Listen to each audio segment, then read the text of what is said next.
Oil সিলার লাগানোর আগে এবার করে আস্তে আস্তে আপনারা ট্যাপটা লাগাই নেবেন। আর ট্যাপটা লাগাই লইলে কি জানেন, তখন আপনার এই যে সিলডি আছে এই সিলডির মধ্যে আপনার কোনো ক্র্যাশ করবে না, একদম সুন্দর মতন আপনার এটা ঢুকে যাবে।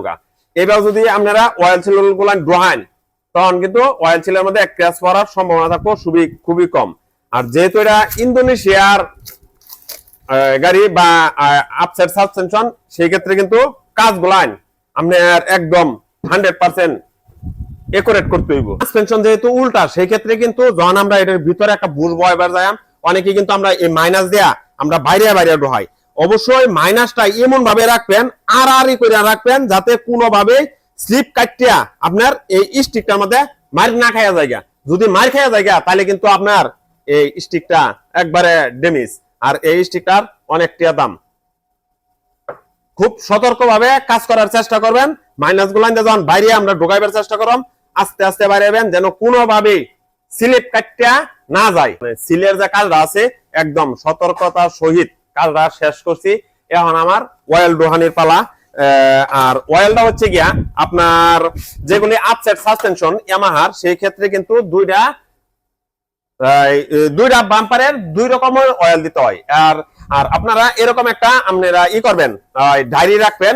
আর এই ডায়েরি গুলার মধ্যে আপনারা কি করবেন, লেখা রাখবেন যে কোন কাজগুলা কিভাবে করতে হয়, কোন মেজারমেন্ট গুলা সবগুলা কিন্তু লেখা রাখলে আপনার সুবিধা হয়। যেমন ধরেন এই কাজটার যে ইন্দোনেশিয়ার যে এই আপসাইড সাসপেনশনের যে বাম্পারের যে কাজটা আছে, অয়েলের ক্যাপাসিটিটা সেই ক্যাপাসিটি আর আমি 5 বছর আগে লেখা রাখছি।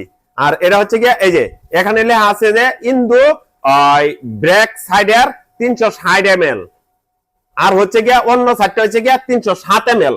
আর আপনারা যারা জানতে আছেন না যে বাম্পারের কতটুকু অয়েল দিতে হয়, সেক্ষেত্রে আপনি কিন্তু লেখা রাখতে পারেন যেটা হচ্ছে গিয়া ব্যাক সাইডের যে বাম্পারটা আছে সেই বাম্পারের মধ্যে আপনি দিবেন 360 ml, আর যে সাইডে ব্রেক নাই সেই সাইডটা দিবেন 307 ml।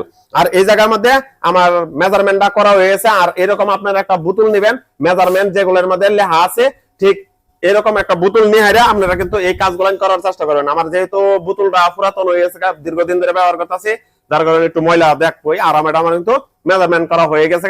এখন কিন্তু আমার কাজ হচ্ছে গিয়ে অয়েল ঢোকানোর পালা। এই হচ্ছে গিয়ে অয়েল ঢোকাতেছি। যারা আর কি এই কাজগুলো একদম নিখুঁত ভাবে করতে চান বা এখন পর্যন্ত এই কাজগুলো করেন নাই, তারা সহজে কিন্তু এই কাজগুলো করতে পারবেন। আপনারা শুধুমাত্র যন্ত্রপাতি আর হচ্ছে গিয়া কিছু বেসিক নলেজ থাকতে হইব। বেসিক নলেজ থাকলে কিন্তু